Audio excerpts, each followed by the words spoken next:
All right, moving on. Let's check in with the listeners. Hey, listeners. Listeners, remember you can always reach us at the email address, gamescoop@ign.com, just like Aaron Brown from Magnolia, Texas did. That's not a real place. Aaron says, what's up, guys? What's up? Hey. My question is, why doesn't Sony seem to be working on any kind of backwards compatibility? I know the PS4 is PlayStation Now, but this is a surprisingly expensive alternative to Microsoft's backwards compatibility. I also understand the internal hardware of the PS4 simply won't allow for backwards compatibility the same way as Xbox, but why not allow PS3 owners the ability to re-download their digital titles on the PS4?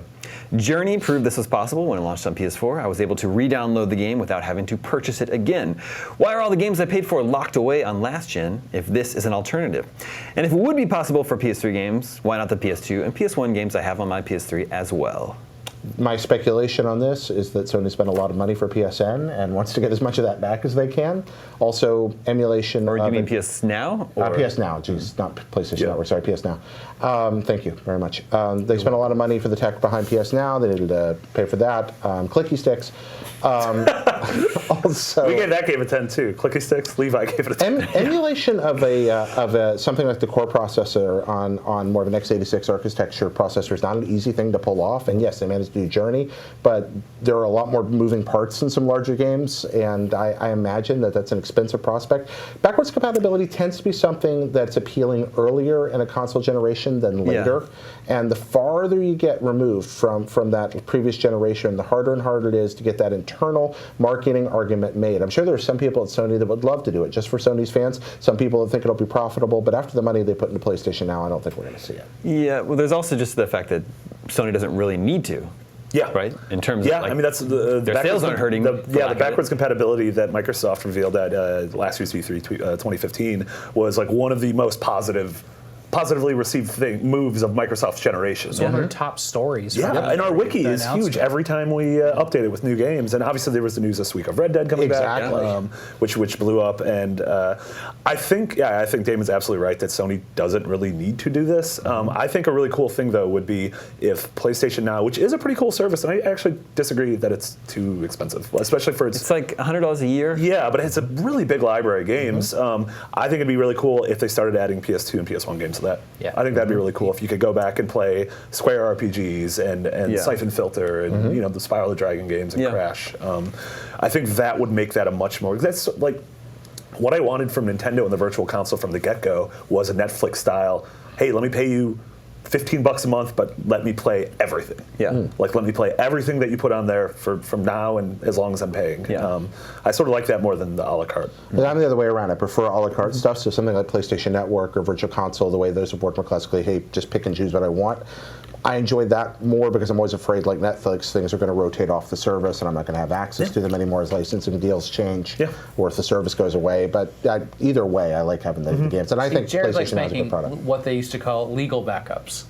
Yes, legal backups. Legal backups. That was like the whole thing when you would trade games on floppy disks. Like, well, I own this game, so I can make a legal backup. Exactly.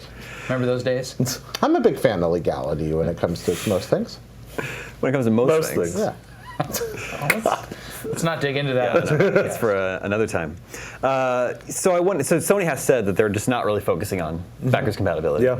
But I wonder if PlayStation Neo opens up a possibility to revisit that and sort of bake that into their system. Hardware itself. I mean, with Neo and with Scorpio, like you heard Microsoft saying, like, hey, we're not abandoning the Xbox One. Like, every game is going to be playable on any of these consoles. It's just, your experience may vary a little bit. So, I'm curious to see at what point a machine comes out where we're not able to play an Xbox One or a PS4 game on it.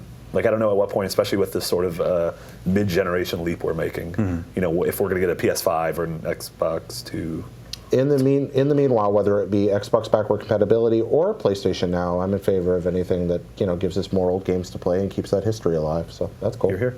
Yeah. The Netflix model is such a cool idea. Yeah. Especially for Nintendo. Just having everything. Totally. Yeah. It'd be so neat. It's just, as we've talked about on this many times before, I think just making each game playable again is actually a bigger expense than people think. And being able to do it on any device you have, on an NX or on a 3DS. But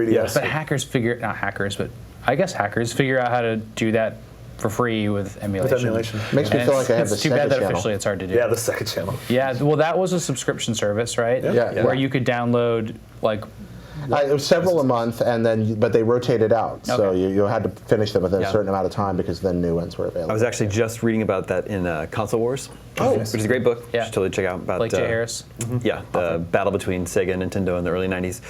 Yeah, it goes over how the Sega Channel was like a really cool idea that was ahead of its time. Way ahead of its time. But it was actually the cable providers were just like not really willing to work with Sega to actually implement it, to make it user friendly.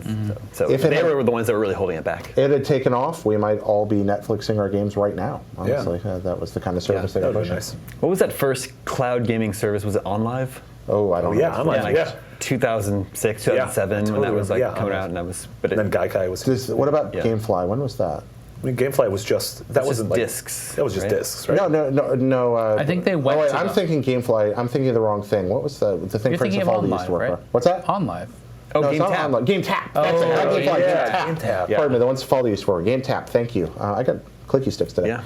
But GameTap, that was really early too. That was a really cool service until it shut down. Although I remember I wrote them an angry letter once saying, "I will never use your service until you allow me to purchase the games." That didn't work. And you shut them down. I did. I shut them down. And that was it.